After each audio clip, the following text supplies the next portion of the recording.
สวัสดีสบายดีพี่น้องคอยก็มาผลยาคือเก่ามือสุดถ่ายสุดพี่น้องคือเสร็จเรียบร้อยพี่น้องปุนละถ้ามันเกินใหม่คอยก็สิผลใหม่อีกพี่น้องดูเขาหน้าพ้นเรียบร้อยเลยพี่น้องเป็นจังสี่ละตัดมันกะบ่ไว้พี่น้อง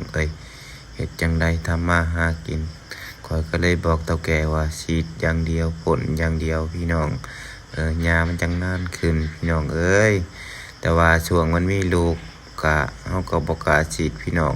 ถ้าฉีดขึ้นไปมันสิเป็นท็อปเป็นอิหยังมันด้านพี่น้องอันนี้ก็ลูกมันก็ตัดออกเบิดแล้วพี่น้องบ่มีอีหยังยังเหลือก็บ่หลายพี่น้อง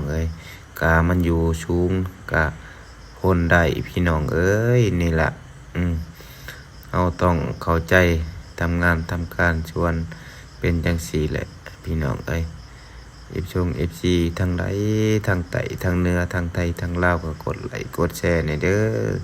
ทั้งต่างประเทศก็เห็นก็ผมขอฝากคลิปเด้อครับเด้อนี่แหละคลิปไอ้หนุ่มหน่อยตาดำๆFC ขอจบคลิปพอเพียงส่ำนี้สบายดี FC ทุกคน